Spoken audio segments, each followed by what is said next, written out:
Assalamualaikum warahmatullahi wabarakatuh. Yang saya hormati Bapak Ibu dosen penguji uji kinerja mahasiswa PPG dalam Jabatan Transformasi Plus Kementerian Agama Republik Indonesia di LPTK Universitas Wahid Hasim Semarang, Bat 1 tahun 2025. Perkenalkan, nama saya Zulfahmi Saputra, SPDI, Guru Mapel Fikih di Mandua Pesisir Selatan, Provinsi Sumatera Barat. Nomor NIM 24406061141. Nomor PPG 1870430018028 pada mata pelajaran fikih. Selamat menyaksikan.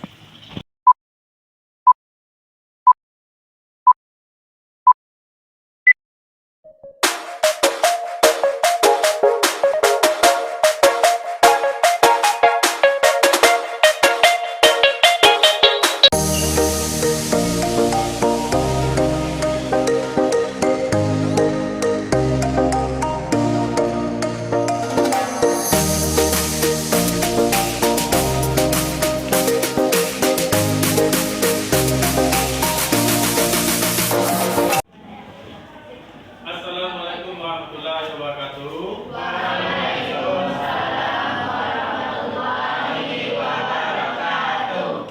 Alhamdulillahirabbil alamin, nahmaduhu wa nasta'inuhu wa nastaghfiruh wa na'udzu billahi min shururi anfusina wa min sayyiati a'malina.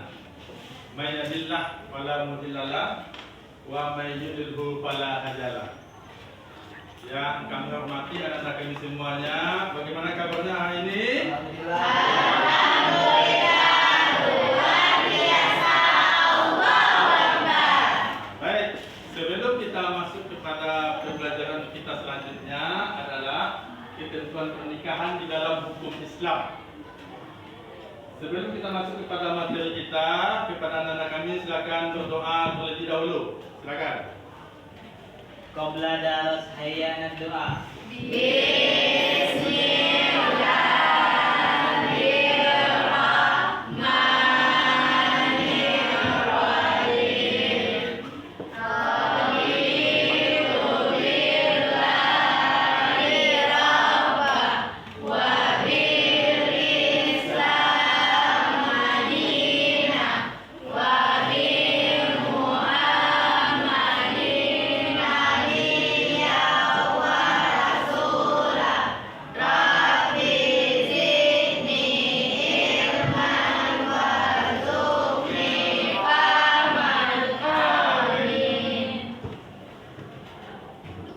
Baik, setelah kita berdoa, Bapak akan mengambil absen terlebih dahulu, mencek kehadiran Anda semuanya. Aci dan Yati ada? Aini, Alan, Natasha. Baik, itulah kehadiran kita pada kali ini. Baik, anak-anak kami semuanya, sebelum kita masuk kepada materi kita tentang ketentuan pernikahan dalam hukum Islam, karena kemarin telah kita bagikan beberapa kelompok, kami minta kelompok 1 untuk membaca yang hasilnya. Silakan bacakan, berdiri. Bacakan. Baik, saya akan membacakan tentang pengertian perkawinan atau pernikahan. Dalam bahasa Indonesia, kata nikahun pada padanan kata pernikahan zawajun. Nikah secara bahasa berarti menghimpun, mengumpulkan atau bersetubuh. Menurut istilah, nikah adalah suatu akad yang menghalalkan pergaulan antara seorang laki-laki dan perempuan yang bukan mahram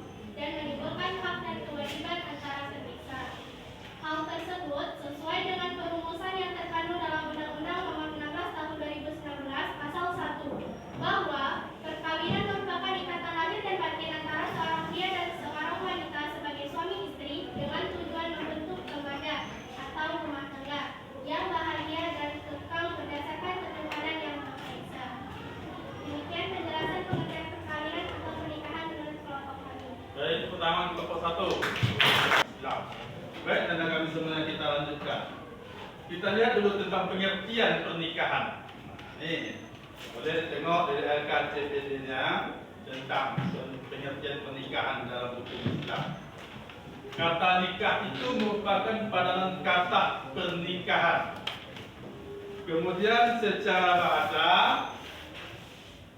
pernikahan itu adalah untuk menghimpun, kemudian mengumpulkan. Berarti kita menghimpun antara dua, baik itu laki-laki dan perempuan. Itulah pengertian pernikahan. Kata nikah laki-laki dan seorang perempuan. Kemudian setelah kita lihat tadi ada tujuan pembelajaran tentang pernikahan di dalam Undang-Undang Nomor 16 Tahun 2019 Pasal 1 menjelaskan tentang perkawinan ini adalah ikatan lahir dan batin antara seorang pria dan seorang wanita sebagai suami istri dengan tujuan untuk membentuk keluarga yang bahagia, kekal berdasarkan ketuhanan yang Maha Esa. Baik, kita balik kepada dasar hukum syariat Islam sesuai dengan surat An-Nisa ayat 3. Kelompok 2 silakan bacakan surat An-Nisa. Ya, sini.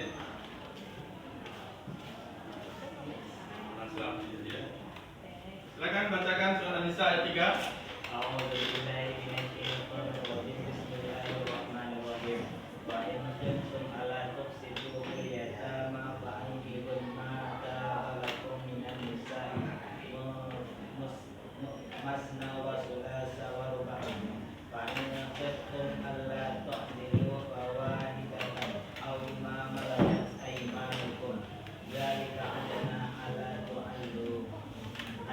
Dan jika kamu khawatir tidak akan mampu berlaku adil terhadap hak perempuan,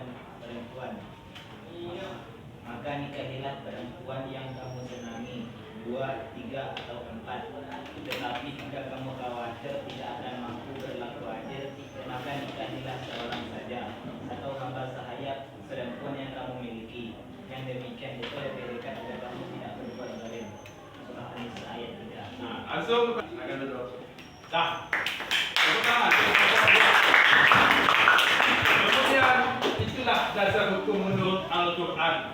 Kemudian kita lihat dasar hukum pernikahan itu tidak akan pernah terlepas dari 5 macam tingkatan hukum dalam Islam. Al-Hakam Al-Kamsah. Apa itu Al-Hakam Al-Kamsah itu? Ada yang wajib, kemudian ada sunnah, kemudian mubah, kemudian makruh dan mahram. Baik, kita lanjutkan. Nikah. Bisa tepuk semangat? Baik, tepuk semangat, tepuk semangat.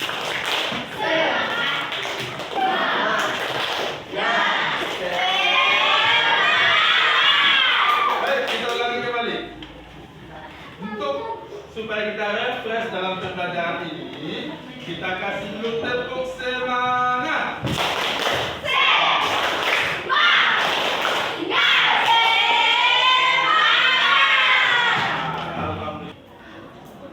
Kita lihat setelah hukum ada rukun dan syarat nikah itu.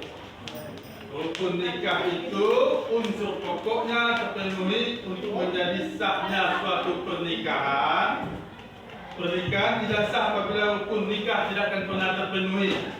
Dia tidak akan pernah sah pernikahan kalau rukun nikahnya tidak terpenuhi. Kemudian kita lihat syarat nikah, sesuatu yang harus ada sebelum berlangsungnya pernikahan. Rukun nikah harus ada calon suami, harus ada calon suami, dan harus ada calon istri. Suami yang harus kita penuhi dalam kehidupan kita. Ini bagi perempuan. Yang pertama harus beragama Islam. Yang kedua harus laki-laki. Yang ketiga, atas keinginannya sendiri. Yang keempat, tidak boleh calon suaminya itu beristri 4. Nah, yang kelima, tidak mempunyai hubungan mahram dengan calon istri yang lainnya. Yang keenam, tidak mempunyai istri yang haram dimadu dengan calon istrinya. Yang ketujuh, mengetahui bahwa calon istri itu tidak haram baginya dan tidak sedang berhiram atau haji dan umrah. Nah, itulah syarat-syarat calon suami yang harus kita penuhi menurut ketentuan syariat Islam tentang ketentuan pernikahan dalam hukum Islam. Ada wali. Apa itu wali? Akad pernikahan tidak akan pernah sah kecuali ijab dan kabul. Ijab itu adalah ucapan wali dari pihak perempuan atau wakilnya sebagai penyerahan kepada pihak pengantin laki-laki atau wali kepada laki-laki tadi. Itulah dikatakan dengan ijab. Kabul adalah ucapan pengantin laki-laki atau wakilnya sebagai tanda penerimaan. Itulah kabul. Ijab dan kabul. Apa syarat ijab kabul itu? Syarat ijab kabul yang pertama, menggunakan kata yang bermakna. Yang kedua, lafal ijabnya diucapkan pelaku akad nikah. Baik, anak-anak semua masih semangat? Kasih tepuk semangat dulu. 1, 2, 3. Tepuk semangat.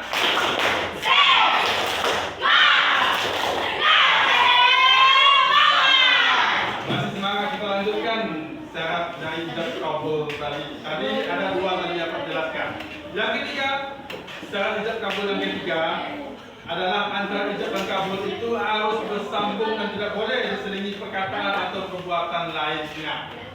Kemudian yang keempat, pelaksanaan ijab kabul itu harus pada suatu tempat serta tidak dikaitkan dengan suatu persyaratan apapun. Yang kelima, syarat ijab kabul itu adalah tidak dibatasi dengan waktu-waktu tertentu. Baik, anak-anak semuanya, itulah materi kita pada kali ini tentang ketentuan pernikahan di dalam hukum Islam. Setelah kita melihat tujuan-tujuan pembelajarannya, semoga kita dapat memahaminya. Baik, karena waktu kita sudah habis, kepada ketua kelas silakan mempersiapkan diri untuk pulang dan berdoa dulu sebelum pulang. Silakan. Ketua.